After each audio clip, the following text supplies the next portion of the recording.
Hello, good afternoon, good evening, and good morning from wherever you are watching from. I am Comfort Olanireti Adedigbe, and I am your host in Healing Heart Haven, where we discuss mental health matters. Today we are going to be talking about a sensitive topic that affects our mental health. Have you ever felt held back by fear? Do you know that fear is a universal human emotion that can either protect us or paralyze us? So we are going to be talking about fear. Fear is an emotional response to a perceived threat or danger, triggering our physical and our psychological reaction. Fear triggers the release of stress, a hormone, like adrenaline, that prepares our body to flight or to flee from danger. So it is one of the primary emotions that humans experience, alongside happiness, sadness, anger, surprises, and so on and so forth. What are the root causes of fear? Common root causes of fear includes past experience and trauma. Most of us are living in fear, not because we enjoy it, but because of what we have experienced from the past. Especially, you have witnessed an accident, accident, you have been abused before, you grew up in an abusive home where there is no peace in any way. All these things are built up experiences that can make anyone live in fear. Another thing is negative talk and self-doubt. When everything you say, you think they are negative. This negative self-talk brings about self-doubt, and it brings about low self-esteem. You are feeling not enough every time, and everything you are saying about yourself, about things, the way you see things will be negative. Even everybody is carrying it, you are pulling it down because of this negative self-talk that brings about self-doubt and low self-esteem. Another thing is uncertainty and lack of control, and societal and cultural pressures. All these are causes of fear. When there is a economic downturn, when there is a natural disaster, all these things are causes of fear. Now, when we are not talking of fear, we can look at fear in two major ways. That's the rational fear. The rational fear is just a response to real and immediate danger. E.g., when you are going somewhere and you suddenly, stumble or you see snake anywhere, no one tells you to run. The hormone inside of you, send a signal to your brain that there's danger around, and the first thing you do is to run. So a snake is in the wild area or anywhere, that's rational fear. Then when we're talking of irrational fear, it is an exaggerated or unwarranted response to something that isn't dangerous. For example, probably fear of public speaking, or you have sent your child on an errand, and he or she is taking time for her to come back or for him to come back. Within that period of time, it might be a short time, but it will be as if it has been a long time. And at that time that you are still expecting that child, a whole lot of thoughts are just pumping into your mind, and you are thinking negatively, whether by a motorcycle has knocked that child down, whether kidnappers are, you begin to think of so many things. So around that time, something has just delayed that child, but within that time, irrationally you have thought of so many dangerous things. And so if you are not careful at that point in time, you are afraid, and before you know it, anxiety sets in. A whole lot of things will just set in because of that, the fact that you are expecting your child and is not coming back at the appointed time or the expected time. So fear and human emotion. Fear triggers other conditions, other emotions rather, such as anxiety. As I have said, you are expecting that child, he has not come back, and you are afraid, you are just panicking, you are moving up and down, and you are complaining, and at that time you are doing that thing, anxiety has set in, and because of that anxiety, your emotion is heightened, and when your emotion is heightened, anger sets in, and before you know it, it's taking more time, sadness sets in. And at that time you are helpless. You eventually see the child and you say, it was traffic, and at that time a whole lot has happened inside of you. So fear can intensify or diminish this emotion depending on the situation. Now, how does fear affect mental health? That's where we are going. Fear can contribute to chronic anxiety. Within that short period of time, I will just be using the example I cited about the case. So you have sent your child on an errand, and that's going to be our case study for today. So if you waited long for that child to come back and anxiety had already set in, then if care is not taken at that time, you can even have panic attack. It will become chronic anxiety, and it will become persistent fear.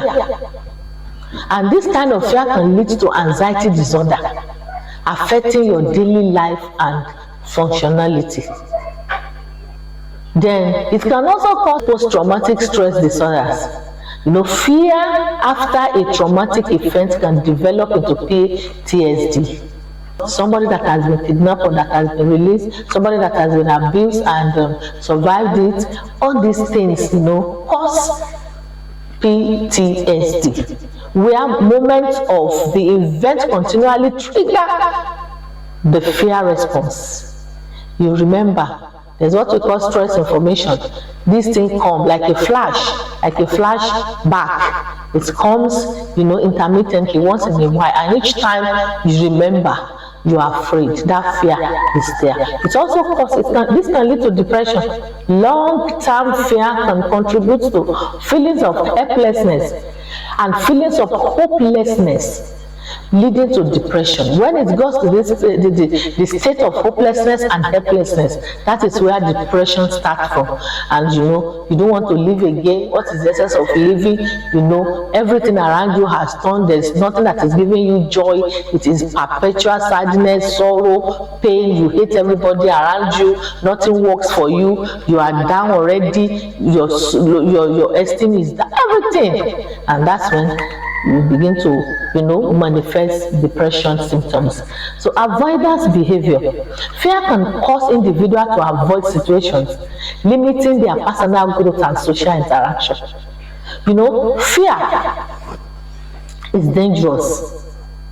It's very dangerous because it does not allow people to move forward. You are stuck. You are just stuck in an emotion. You are stuck in a place. You are like an image that is just standing. You can't move forward. You can only move to the right and to the left. Where others are making decisions, you can't, because fear has stopped you. You might be thinking, I don't want to do it again. I have failed so many times. And so because of that, you don't want to make that attempt again. I can tell you, I can't count how many times I've failed in life. As I am talking to you, I have scars, I have pains. Failure is a stepping stone to a greater height. Don't allow fear to stop you. Release yourself. Fear is just a mere noise until you yourself empowers it. Until you empower it with your thoughts, negative thoughts. I can't do it again. I've failed so many times. When I do session for students, most times I do session for students, I'm tired, this thing is becoming difficult, and I will ask them, have you done it before? And by the time we finish that session, they are able to see again that they can do it. What is that particular thing that fear has stopped you, and you feel you can't do it again? Get up, do it. That is a stepping stone to your greater heights. So fear also has impact on other aspects of our human life. Chronic fear can lead to heart disease. You're always afraid. Before you know it, your heart palpitates. You are hearing the sound. Your blood pressure is up. High blood pressure. And this weakened immune function due to continuous activation of fight or flight response. Life is full of ups and downs that causes fear, that brings failure, that brings pains and sorrow. But life continues. You don't have to allow fear to stop you. I'm saying it again. You can do that thing. That pain, you can turn it around. You can make things out of it. I have learned as an individual to use my pain. I wrote a book, My Pain is My Strong Point. And that shows me that whenever you are going through any pain in life, it is just an avenue for you to create something for yourself. I wouldn't have become an author of a book if I had not gone through that particular incident at that time. But by the time I'm coming up with it, I just had an inspiration. And I wrote that book, My Pain is My Strong Point, and it has helped a whole lot of people. You don't have to allow fear. I can't see it again. Who says that? Blind people are making it in life. People that are disabled are making it. Don't allow fear. So fear of rejection, fear of abandonment or conflict can negatively affect interpersonal relationships. Have you been abandoned and it has given you fear? Who will accept me? Go outside there, people will accept you. You know, all these things leads to isolation or codependency. The most of us will have the fear of failure, fear of judgment. You will be judged. Somebody told me sometimes that if they don't talk about you, then that means you are just an ordinary person. If people don't judge you, then you are just an ordinary person. But when people begin to talk about you and they are judging you, then you carry something. Detect what you carry. Drop fear and dictate what you carry. Bring what you carry to the table of people like a value that will affect people's life. I have told you, if you have failed so many times, it's a stepping stone to greater height for you. Effect of fear, on our daily life. Fear can influence our decision making. When you are afraid, as I've told you that scenario, you are just stuck on a particular space. You can move forward. You can only turn to the right and turn to the left. So how do you make decision in that? You want to avoid risk. You don't want to do anything. It will affect your relationship. When you are in a relationship with fear, how do you survive such relationship? And that's why we need to tackle fear. We need to face that fear. We need to address that fear so that we will have good relationship and we'll be able to make a good decision. Performance, physical health, we have spoken about that. So it will affect that. So how do you overcome fear? Number one is that you should acknowledge and face your fears. Understand what triggers that fear and confront it. Gradually, you can expose yourself to therapy. You can talk to therapists. You can talk to us. For example, you have a fear of public speaking. Why don't you just stand in front of the mirror in your room and begin to speak? Start with your family members in small group before progressing to larger audiences. Challenge negative thoughts. I want to tell you today that fear and thought, they are siblings. If apart from rational fear, that where you can see a snake or you see a danger, that you know that stress hormone will, like adrenaline, will just send the signal to your brain and tell you that danger is around and you feel. Apart from that, all of that fear are caused by thoughts. If you can't work on your thought, if you cannot work on negative thought, if you cannot challenge negative thought, you will live in perpetual fear. Because what is in this life that can't give you fear? Sometimes when breeze, when it's blowing, it causes fear.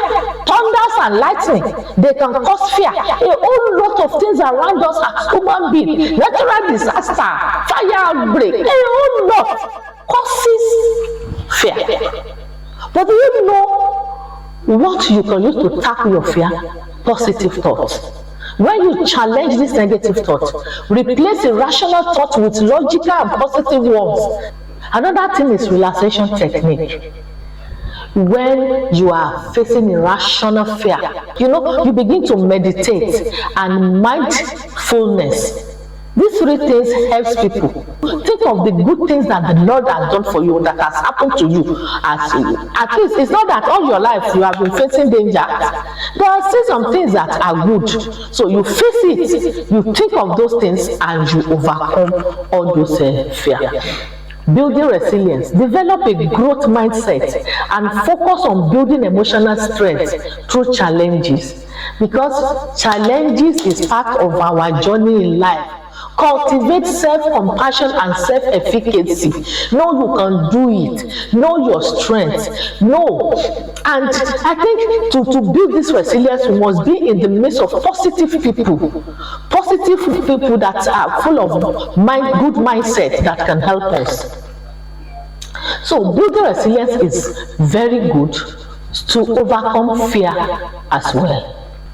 When you build all these things, you build resilience, you face your fear, you attack your trigger, your negative thoughts, all these things will give you edge over fear. I'm going to conclude by telling you that fear affects our mental health seriously. How do you want to live your life in fear? Why don't you face that fear? Why don't you attack those negative thoughts? Why don't you believe in yourself that you can do it?